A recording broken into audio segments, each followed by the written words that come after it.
Chile, siglo XIX.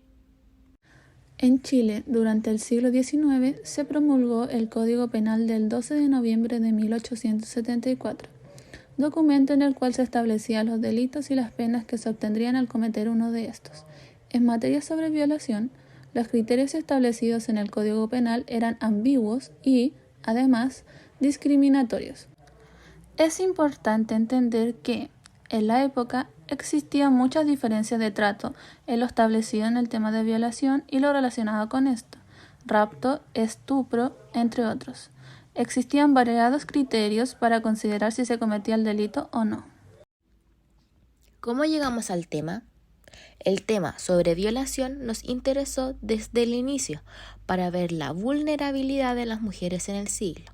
Desde entonces comenzamos a buscar investigaciones sobre el tema. En algunas se trataba de evidenciar casos encontrados en el Ministerio Público de una comuna en particular. En otros se analizaba el área médica con respecto a violaciones, pero en ninguno se mencionaba el hombre como víctima.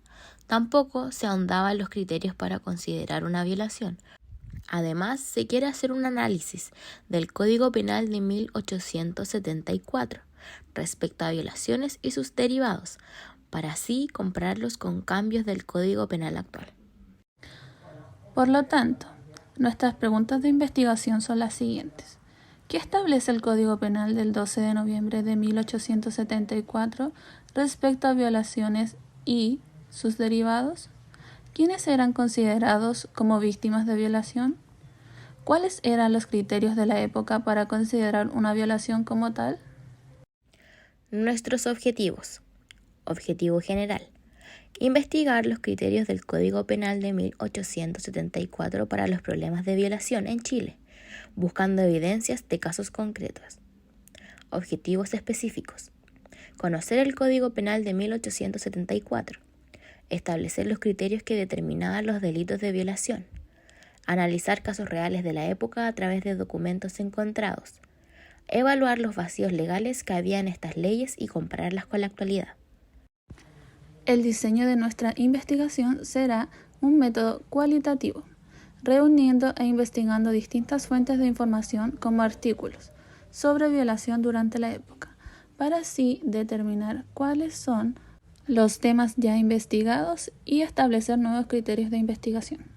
Por otro lado, se tratará de recabar evidencia concreta de todos los delitos que hayan ocurrido en la época. Y por último, realizar nexos entre el antiguo Código Penal con el actual. ¿Por qué es importante investigar sobre esto? Es importante ya que en el siglo XIX las mujeres no eran tan apoyadas como en la actualidad al momento de hacer alguna denuncia de violación, ya que por el más mínimo error o evidencia que contradijera lo que se decía, el caso era cerrado o aplazaban la fecha de juicio. También es importante ya que como docentes debemos comprender que la violación debe ser tratada desde temprana edad para poder guiar a los estudiantes que entiendan los peligros de las personas extrañas, que puedan aprender a determinar los peligros que los rodean, que comprendan el respetarse mutuamente para así tomar las medidas debidas en estos casos. También vemos los tratos que recibían las personas, así para poder ver avances que han tenido las leyes al pasar los años y poder visualizar que el hombre o niño en ese entonces no era considerado, pero no significa que este fuera menos importante. Pero igualmente podemos ver la desigualdad entre hombres y mujeres y demostrar que en la actualidad los derechos y leyes tratan de ser más parejas para ambos sexos, ya que no solo los hombres deben ser vistos como los que efectúan el delito, sino también como víctimas de esto. En definitiva, este problema nos puede servir para evidenciar el machismo, la negligencia, la desigualdad, entre otras cosas que existía en la época y ver cómo se ha avanzado con los años la situación en el país.